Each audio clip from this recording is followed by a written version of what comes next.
Step by step दिखाऊंगा कि कैसे आप आयोनिस होस्टिंग का उपयोग करके अपनी वर्डप्रेस वेबसाइट बना सकते हैं। हम होस्टिंग सेटअप करने और एक फ्री डोमेन प्राप्त करने से शुरू करेंगे। मैं सुनिश्चित करूंगा कि आपको सबसे कम कीमत कैसे मिले। इसके बाद हम वर्डप्रेस इंस्टॉल करेंगे और एक फ्री प्लगइन जोड़ेंगे जिससे हमें सैकड़ों प्रोफेशनल वेबसाइट टेम्पलेट्स तक पहुंच मिलेगी। फिर हम एलिमेंटर का उपयोग करके आपकी वेबसाइट का डिजाइन कस्टमाइज करेंगे, जो एक शुरुआती अनुकूल drag and drop website builder है। अंत में हम वेबसाइट को पब्लिश करेंगे ताकि वह लाइव हो और इस्तेमाल के लिए तैयार हो। पहला कदम है आयोनिस होस्टिंग के लिए साइन अप करना। यह एक बेहतरीन विकल्प है क्योंकि इसकी योजनाएं सिर्फ $1 प्रति माह से शुरू होती हैं और पहले साल के लिए एक फ्री डोमेन शामिल है। योनिस का सबसे अच्छा डील पाने स्क्रीन के नीचे दिए गए इस लिंक पर जाएं या बस वीडियो डिस्क्रिप्शन में नीचे स्क्रॉल करें और वहां पहला लिंक मिले उस पर क्लिक करें। यह हमारा स्पेशल पार्टनर लिंक है और यह सुनिश्चित करेगा कि जब आप साइन अप करें तो आपको सबसे अच्छा डील मिले। एक बार जब आप उस लिंक पर जाएंगे तो आपको इस पेज पर लाया जाएगा। सबसे पहले हम नीचे स्क्रॉल करेंगे और होस्टिंग प्लान्स को देखेंगे। फिर आप देखेंगे कि यहां नीचे 3 विकल्प हैं। पहला विकल्प जिसे हम देखेंगे वह है स्टार्ट प्लान। यह सबसे अच्छा है अगर आपको सिर्फ कुछ छोटा चाहिए जैसे पर्सनल वेबसाइट या ब्लॉग और आपको ज्यादा स्टोरेज या अतिरिक्त फीचर्स की जरूरत नहीं। अगला है ग्रो प्लान, जिसे मैं ज्यादातर लोगों के लिए सलाह देता हूं। यह आपको एक बिजनेस वेबसाइट चलाने या ऐसी किसी चीज के लिए अधिक लचीलापन और टूल्स देगा जिसे आप समय के साथ बढ़ाना चाहते हैं। और अभी आयोनिस इसे पहले साल के लिए सिर्फ $1 प्रति माह में दे रहा है, जो इसे वाकई एक बेहतरीन डील बनाता है। और अंत में आपके पास बूस्ट प्लान है। यह उन बड़े प्रोजेक्ट्स के लिए डिजाइन किया गया है जिन्हें अतिरिक्त परफॉर्मेंस की जरूरत होती है। तो अगर आप बड़ी वेबसाइट होस्ट करने की योजना बना रहे हैं जिसमें ट्रैफिक हो तो यही प्लान आपके लिए सही है। लेकिन ज्यादातर लोगों के लिए ग्रो प्लान उपयुक्त विकल्प है। पेज के सबसे ऊपर स्क्रॉल करते हैं, गेट स्टार्टेड पर क्लिक करते हैं और इस पेज पर आप एक डोमेन जोड़ सकते हैं और इसे 1 साल के लिए मुफ्त में प्राप्त कर सकते हैं। आगे बढ़ें और यहां क्लिक करें ताकि आप अपना डोमेन नाम टाइप कर सकें। मैं ioniswordpresstutorial.com चुनूंगा और फिर सर्च पर क्लिक करूंगा। और जैसा कि आप देख सकते हैं यह उपलब्ध है और पहले साल के लिए मुफ्त है। मैं यह डोमेन चाहता हूं, इसलिए मैं ऐड टू कार्ट पर क्लिक करने जा रहा हूं। फिर मैं नीचे स्क्रॉल कर सकता हूं और देख सकता हूं कि डोमेन गार्ड जोड़ा गया है। ये पूरे साल के लिए केवल $1 का होगा और मैं सलाह देता हूं कि इसे चालू ही रखें ताकि आपकी व्यक्तिगत जानकारी सुरक्षित रहे और आपकी वेबसाइट या ईमेल पर स्पैम ना आए। अगर आप इसे बंद करना चाहते हैं तो आप यहां इस टॉगल पर क्लिक करके ऐसा कर सकते हैं। अब जब यह हो गया है तो नीचे दाईं ओर जाएं और कंटिन्यू पर क्लिक करें। अगले पेज पर आपको कुछ वैकल्पिक एड ऑन दिखाई देंगे, जैसे कि बिजनेस ईमेल लेना। आपके पास मेलवेयर स्कैनर और क्लाउड स्टोरेज भी है। अगर आप चाहें तो इनमें से कोई भी अपने कार्ट में जोड़ सकते हैं। फिलहाल मैं बस नीचे दाईं ओर जाऊंगा और कंटिन्यू पर क्लिक करूंगा और इस पेज पर हम देख सकते हैं कि हमने अपने कार्ट में क्या क्या जोड़ा है। यहां हमारा होस्टिंग प्लान है, साथ ही हमारे प्लान की अवधि भी। इस मामले में यह 12 महीनों के लिए होगा। फिर हमारे पास यहां हमारा डोमेन है जो पूरी तरह से मुफ्त है और हम फ्री प्राइवेट रजिस्ट्रेशन को भी ऑन कर सकते हैं। मैं यहां इसे ऑन कर देता हूं और फिर हमारे पास डोमेन गार्ड है। अपने कार्ट की समीक्षा कर लें और जब आप तैयार हों तो कंटिन्यू पर क्लिक करें। इस पेज पर आपको अपनी बिलिंग जानकारी दर्ज करनी होगी।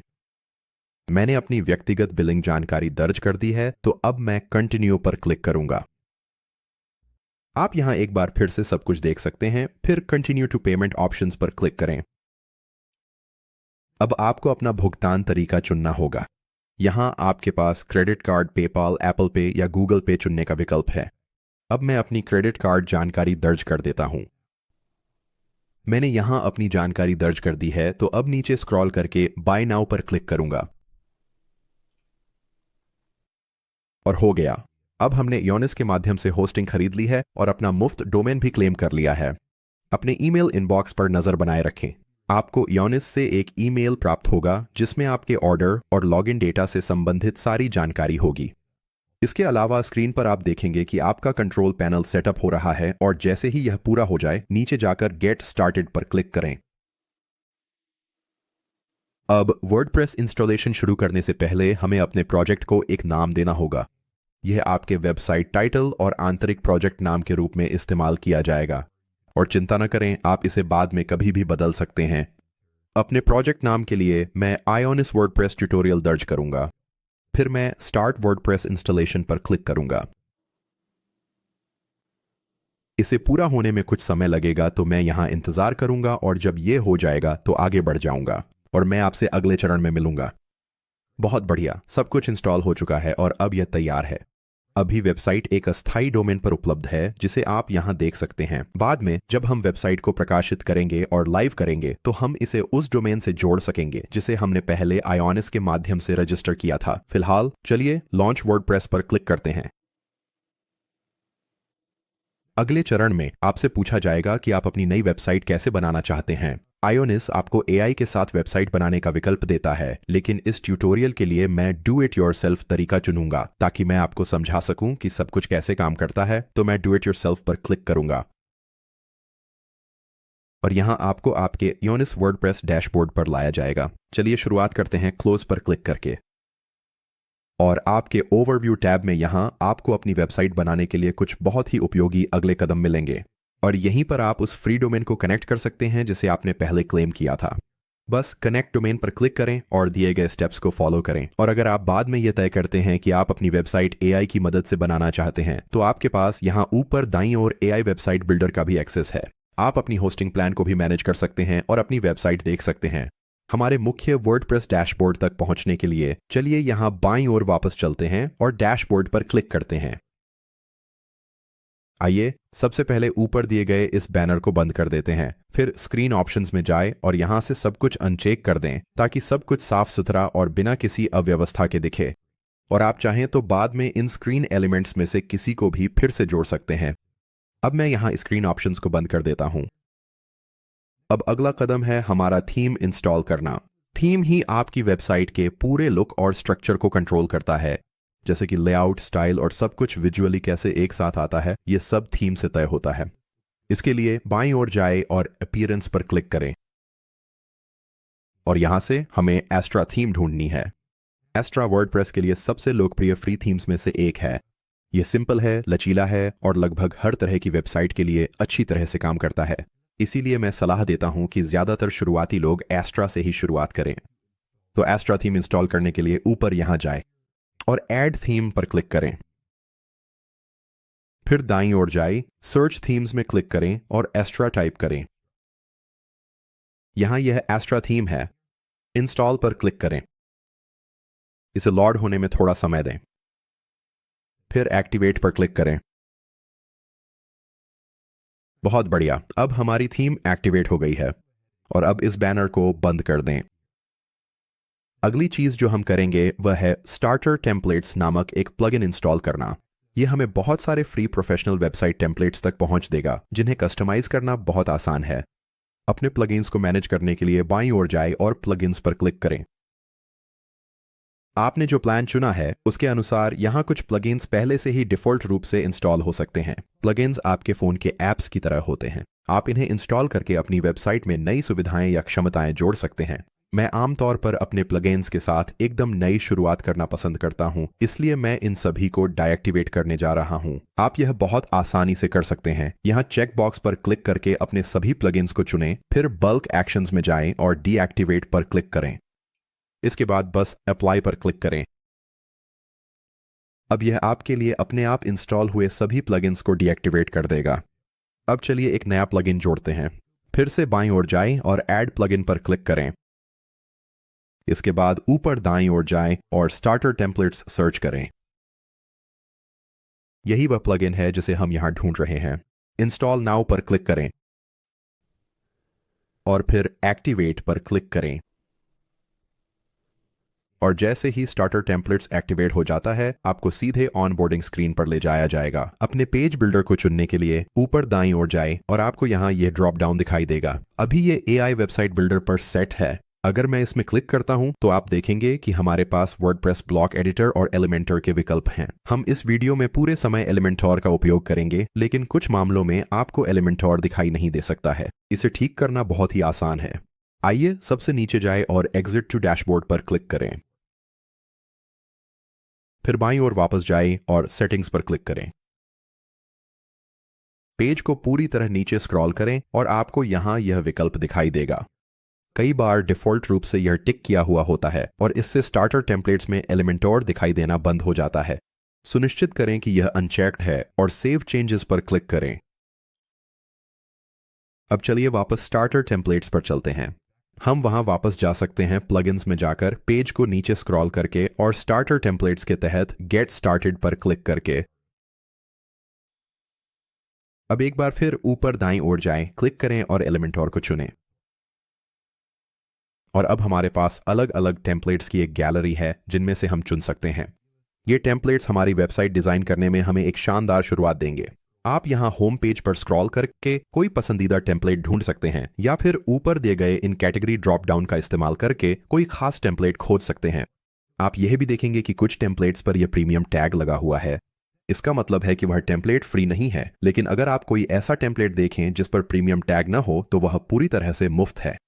तो आगे बढ़ें और कोई ऐसा टेम्पलेट चुनें जो आपको पसंद हो। मैं यहां आउटडोर एडवेंचर टेम्पलेट के साथ जाऊंगा, तो मैं इसे चुनने के लिए इस पर क्लिक करूंगा।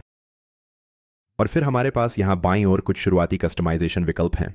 सबसे पहले आप अपनी वेबसाइट का लोगो अपलोड कर सकते हैं, और अगर आपके पास लोगो, चिंता न करें, आप इसे बाद में जोड़ सकते हैं। इसके बाद आप फ़ॉन्ट पेयरिंग चुन सकते हैं। आप अलग अलग फ़ॉन्ट्स चुनकर देख सकते हैं कि वे कैसे दिखते हैं, और मुझे लगता है कि मैं यहां इस फ़ॉन्ट के साथ जाऊंगा। और फिर आप अपना कलर पैलेट कस्टमाइज कर सकते हैं। मुझे लगता है कि मैं यहां इस विकल्प के साथ जाऊंगा, और जब आप बदलाव करना पूरा कर लें तो कंटिन्यू पर क्लिक करें। इसके बाद आपको यह पेज दिखाई देगा जो पूछता है कि क्या आप कोई अतिरिक्त फीचर्स चाहते हैं। यहां आप जो चाहें चुन सकते हैं या नीचे स्क्रॉल करके स्किप दिस स्टेप पर क्लिक कर सकते हैं। फिर आपको यह कंफर्मेशन पेज दिखाई देगा। आप चुन सकते हैं कि क्या आप अपनी व्यक्तिगत जानकारी दर्ज करना चाहते हैं। अगर नहीं तो नीचे स्क्रॉल करें, आई अंडरस्टैंड, लेट्स गो पर क्लिक करें। फिर submit and build my website पर क्लिक करें। अब यह आपकी वेबसाइट के लिए सब कुछ इंस्टॉल करेगा और इसमें कुछ समय लग सकता है।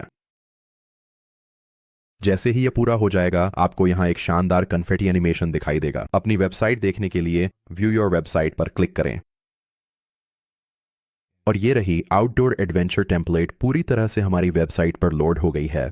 आप देख सकते हैं कि यहाँ सब कुछ साफ सुथरा और पेशेवर दिख रहा है, और यह हमें अपनी वेबसाइट को कस्टमाइज करने के लिए एक शानदार शुरुआत देगा जैसा आप चाहते हैं। ऊपर जाइए और एडिट विद एलिमेंटोर पर क्लिक करें। संपादन शुरू करने से पहले चलिए देखते हैं कि यह पेज किस तरह से संरचित है। एलिमेंटोर में दो मुख्य बिल्डिंग ब्लॉक्स होते हैं। आपके पास कंटेनर और एलिमेंट्स होते हैं। कंटेनर वे बड़े सेक्शन होते हैं जो सब कुछ एक साथ रखते हैं, और कंटेनर के अंदर आपके पास एलिमेंट्स होते हैं, जैसे कि टेक्स्ट, बटन या इमेजेस। मैं जो कहना चाहता हूं उसे बेहतर तरीके से समझने के लिए हम यहां स्ट्रक्चर पैनल का उपयोग कर सकते हैं। कंटेनर के बगल में ड्रॉप डाउन एरो पर क्लिक करें ताकि वह विस्तार से खुल जाए। इसे एक बार फिर से करें, और अब हम देख सकते हैं कि इसके अंदर क्या क्या है। जैसा कि आप यहां देख सकते हैं, मेरे कंटेनर के अंदर 4 एलिमेंट्स हैं, और मैं यहां इस आईबॉल बटन का उपयोग कर सकता हूं और इस पर क्लिक कर सकता हूं, जिससे वह एलिमेंट छुप जाएगा। मैं फिर से आईबॉल बटन पर क्लिक करके उसे वापस दिखा सकता हूं, और मैं पूरे कंटेनर को भी छुपा सकता हूं। और आप अपने कंटेनर और एलिमेंट्स को आसानी से फिर से क्रमबद्ध कर सकते हैं, बस उन्हें खींचकर किसी अन्य एलिमेंट के नीचे ले जाकर। चीजों को साफ करने के लिए चलिए ऊपर दाईं ओर जाते हैं और स्ट्रक्चर पैनल को बंद कर देते हैं। और अगर आपको कभी फिर से स्ट्रक्चर पैनल की जरूरत हो तो बस ऊपर बाईं ओर जाए और यहां इस आइकन पर क्लिक करें। अब चलिए अपनी वेबसाइट को कस्टमाइज करना शुरू करते हैं। हम कुछ टेक्स्ट बदलकर शुरुआत करेंगे। टेक्स्ट एडिट करने के लिए बस सीधे उस टेक्स्ट पर क्लिक करें जिसे आप बदलना चाहते हैं। इसके बाद आप यहां टेक्स्ट को हाईलाइट कर सकते हैं और फिर जो चाहें वह टाइप करके टेक्स्ट बदल सकते हैं। आप यहां बाईं ओर भी टेक्स्ट एडिट कर सकते हैं, और अगर आप स्टाइल में क्लिक करें तो आपके पास ये चुनने के कुछ विकल्प होते हैं कि टेक्स्ट कैसा दिखेगा। आप बटन को भी इसी तरह एडिट कर सकते हैं। चलिए यहां इस बटन पर क्लिक करते हैं। फिर बाईं ओर हम बदल सकते हैं कि बटन पर क्या लिखा होगा। हम टेक्स्ट को हाईलाइट करेंगे और मैं इसे यहां क्लिक करें लिख दूंगा। आप यह भी बदल सकते हैं कि वेबसाइट विजिटर के क्लिक करने के बाद बटन किस लिंक पर जाएगा। मान लीजिए कि जब कोई इस बटन पर क्लिक करता है तो मैं चाहता हूं कि उसे मेरी संपर्क पेज पर ले जाया जाए। मैं यहां इस फील्ड को हाईलाइट करके और कॉन्टैक्ट टाइप करके ऐसा कर सकता हूं। मेरा संपर्क पेज यहां दिखाई देगा और मैं उस पर क्लिक करके उसे चुन लूंगा। इमेज बदलना भी बहुत ही आसान है। चलिए अपनी वेबसाइट के उस सेक्शन तक स्क्रॉल करते हैं जिसमें कुछ इमेजेस हैं, और हमारे पास यहां एक है। इमेज बदलने के लिए चलिए उस पर क्लिक करते हैं। हम इमेज को हाईलाइट करेंगे, फिर चूज इमेज पर क्लिक करेंगे। यहां आपको अपने डिवाइस से इमेज अपलोड करने का विकल्प मिलेगा। आप ऊपर मीडिया लाइब्रेरी पर क्लिक कर सकते हैं। यह आपकी वेबसाइट पर मौजूदा सभी इमेजेस को खोल देगा, या आप सर्च इमेजेस पर क्लिक कर सकते हैं और यहां आपको एक स्टॉक इमेज लाइब्रेरी तक पहुंच मिल जाएगी। उदाहरण के लिए मैं नेचर टाइप कर सकता हूं। मुझे यहां यह इमेज पसंद है तो मैं इंसर्ट पर क्लिक करूंगा और हो गया, अब वह इमेज पेज पर अपडेट हो गई है। हम अपने पेजों में बहुत आसानी से नए कंटेनर और एलिमेंट्स भी जोड़ सकते हैं। नया कंटेनर जोड़ने के लिए चलिए ऊपर स्क्रॉल करते हैं और हमें यहां यह गुलाबी पॉपअप मिलेगा। आगे बढ़ें और इस प्लस आइकन पर क्लिक करें। यह एक नया कंटेनर जोड़ देगा। आप फिर से प्लस आइकन पर क्लिक कर सकते हैं और यहां आप चुन सकते हैं कि आपको कौन सा लेआउट चाहिए। मैं आगे बढ़कर ग्रिड चुनूंगा। मैं अपनी संरचना चुनूंगा। अब चलिए एक नया एलिमेंट जोड़ते हैं। ऊपर बाईं ओर जाएं और इस प्लस आइकन पर क्लिक करें और यहां हम देख सकते हैं कि हम कौन कौन से अलग अलग एलिमेंट्स जोड़ सकते हैं। हम टेक्स्ट, इमेज या उदाहरण के लिए वीडियो भी जोड़ सकते हैं। मैं आगे बढ़कर कुछ टेक्स्ट ड्रैग करके यहां छोड़ूंगा और बाद में अगर आप तय करते हैं कि आपको यह कंटेनर नहीं चाहिए तो आप इसे एक्स आइकन पर क्लिक करके आसानी से डिलीट कर सकते हैं। अब तक हमने नए कंटेनर और एलिमेंट्स बनाना देखा है, लेकिन हम बिल्कुल नई पेज भी बना सकते हैं। ऊपर अपने वर्तमान पेज के नाम के बगल में ड्रॉप डाउन पर क्लिक करें। इस मामले में यह होम लिखा है। हम इस पर क्लिक करेंगे, फिर नीचे जाकर ऐड न्यू पेज पर क्लिक करेंगे। सुनिश्चित करें कि हम अपनी प्रगति को सेव एंड लीव पर क्लिक करके सेव कर लें। और ठीक पहले की तरह हम एक कंटेनर बना सकते हैं और शुरू से नए एलिमेंट्स जोड़ सकते हैं। लेकिन अगर हम यहां स्टार्टर टेम्पलेट्स प्लगइन पर क्लिक करते हैं तो हमें कई तरह के पहले से बने पेज लेआउट्स मिल जाएंगे। तो चलिए यहां स्टार्टर टेम्पलेट्स प्लगइन पर क्लिक करते हैं। मैं कोई और टेम्पलेट ढूंढूंगा जो मुझे पसंद है, जैसे कि प्लैनेट अर्थ टेम्पलेट, और फिर मैं अबाउट पेज का उपयोग करूंगा। बहुत बढ़िया। और अब हमारे पास एक super clean about us page है और हम पेज के अंदर की सारी सामग्री को पहले की तरह ही एडिट कर सकते हैं। हमें इस पेज को एक नाम भी देना होगा। तो चलिए ऊपर जाइए और यहां इस गियर आइकन पर क्लिक करें और बाईं ओर हम इस पेज का नाम बदल कर रखेंगे हम कौन हैं। और मैं देख रहा हूं कि हमारे पास यहां पेज का टाइटल भी है। हम कौन हैं यहां ऊपर टॉप पर भी दिख रहा है और फिर मुख्य पेज पर भी। अगर आप अपने पेज का टाइटल ऊपर से छुपाना चाहते हैं तो वापस बाईं ओर जाइए और सबसे नीचे तक जाएं। फिर हाइड टाइटल पर क्लिक करें और अब वह टाइटल हटा दिया गया है। और आखिरी चीज जो हम करना चाहते हैं वह है इस पेज को सार्वजनिक करना। अभी आप देखेंगे कि यह ड्राफ्ट पर सेट है। इसे प्रकाशित करने के लिए बस ऊपर दाईं ओर जाइए और क्लिक करें पब्लिश। और हो गया, अब हमारा पेज लाइव है। अपनी बदलावों का प्रीव्यू देखने के लिए चलिए फिर से ऊपर दाईं ओर जाइए और इस आईबॉल बटन पर क्लिक करें और यह हमारी वेबसाइट को एक नए टैब में खोल देगा जहां हम अपना नया पेज देख सकते हैं। एक चीज जो आप देख सकते हैं वह यह है कि हमने यह नया हम कौन हैं पेज बनाया है, लेकिन यह हमारे मुख्य मेनू नेविगेशन में दिखाई नहीं दे रहा है। आइए इसे ठीक करते हैं। शुरू करने के लिए ऊपर बाईं ओर जाइए और कस्टमाइज पर क्लिक करें। फिर नीचे जाइए और मेन्यूज पर क्लिक करें। इसके बाद यहां अपना मुख्य मेनू चुनें। अब नीचे जाइए और ऐड आइटम्स पर क्लिक करें। हम कौन हैं पेज को ढूंढेंगे और उसे अपने मुख्य मेनू में जोड़ने के लिए प्लस आइकन पर क्लिक करेंगे। यहां हम पेजों को फिर से क्रमबद्ध कर सकते हैं और हटा भी सकते हैं। जैसे उदाहरण के लिए अब मुझे अबाउट पेज की जरूरत नहीं है तो मैं उसे हटाने के लिए उसके बगल में बने एक्स आइकन पर क्लिक करूंगा और फिर मैं हम कौन हैं पेज को ऊपर खींचकर सबसे ऊपर रख सकता हूं। मैं इससे संतुष्ट हूं तो अब मैं ऊपर जाकर पब्लिश पर क्लिक करूंगा और जैसा कि आप देख सकते हैं मेनू अपडेट हो गया है और अब वह पेज आपकी साइट के नेविगेशन का हिस्सा है। अब आइए देखें कि अपने हेडर और फुटर को कैसे अपडेट करें। आपका हेडर आपकी वेबसाइट के सबसे ऊपर वाला ये सेक्शन है। इसे एडिट करने के लिए बस इसके ऊपर होवर करें जब तक ये हाईलाइट ना हो जाए, फिर ऊपर बाएं कोने में पेंसिल आइकन पर क्लिक करें और इससे आपके हेडर की सेटिंग्स खुल जाएंगी। यहाँ बाईं ओर आपको डिजाइन के लिए कुछ विकल्प मिलते हैं और फिर नीचे की तरफ आपका हेडर लेआउट है। आप देखेंगे कि यह 3 अलग अलग सेक्शनों में बंटा हुआ है और आप प्लस आइकन पर क्लिक करके अपने हेडर में नए एलिमेंट्स जोड़ सकते हैं। आप अपने हेडर के मौजूदा कंटेंट का क्रम भी बदल सकते हैं। आप यह आसानी से किसी एलिमेंट को ड्रैग करके और उसे नई जगह पर ले जाकर कर सकते हैं। मैंने अपना मेनू दाईं ओर खिसका दिया है और आप देखेंगे कि यह बदलाव हेडर में रियल टाइम में दिख रहा है और हमें अपने हेडर में लोगो भी बदलना चाहिए। आइए बैक बटन पर क्लिक करें, फिर साइट टाइटल और लोगो में जाए, फिर चेंज लोगो पर क्लिक करें यहां अपना लोगो चुनें। फिर नीचे दाईं ओर जाकर सेलेक्ट पर क्लिक करें। और अगर आपका लोगो मेरे जैसा है तो मैं लोगो को क्रॉप करने की सलाह दूंगा। अभी लोगो के ऊपर और नीचे काफी खाली जगह है और इससे हमारा हेडर असामान्य रूप से बड़ा दिख सकता है। तो मैं ऊपर वाले स्लाइडर को लेकर उसे अपने लोगो के ठीक ऊपर ले जाऊंगा और मैं यही काम नीचे वाले स्लाइडर के साथ भी करूंगा। अब फिर से नीचे दाईं ओर जाएं और क्रॉप इमेज पर क्लिक करें और आप देखेंगे कि मेरा लोगो अब यहां अपलोड हो गया है। अपने लोगो का आकार बदलने के लिए नीचे लोगो विड्थ पर जाएं और स्लाइडर का उपयोग करके इसे बड़ा या छोटा करें। और अंत में चलिए सीखते हैं कि अपनी वेबसाइट के फुटर को कैसे अपडेट करें। शुरुआत में ऊपर दिए गए बैक बटन पर जाएं, उस पर फिर से क्लिक करें और नीचे जाकर फुटर ढूंढें। यहां क्लिक करें और यह आपकी वेबसाइट के बिल्कुल नीचे तक स्क्रॉल कर देगा।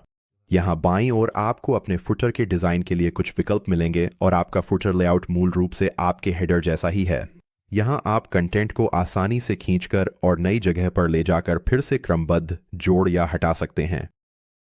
अब तक मेरी वेबसाइट पर किए गए सभी बदलावों को अंतिम रूप देने और प्रकाशित करने के लिए ऊपर जाएं और पब्लिश पर क्लिक करें। अब हमारे सभी बदलाव सेव हो गए हैं। और याद रखें, जब आप आयोनिस के साथ होस्टिंग के लिए साइन अप कर रहे हों तो सबसे अच्छा डील पाने के लिए वीडियो डिस्क्रिप्शन में दिए गए पहले लिंक का उपयोग करें। इस वीडियो को देखने के लिए धन्यवाद। मुझे उम्मीद है कि इसने आपकी मदद की और इसी के साथ मैं आपको अगले वीडियो में मिलूंगा।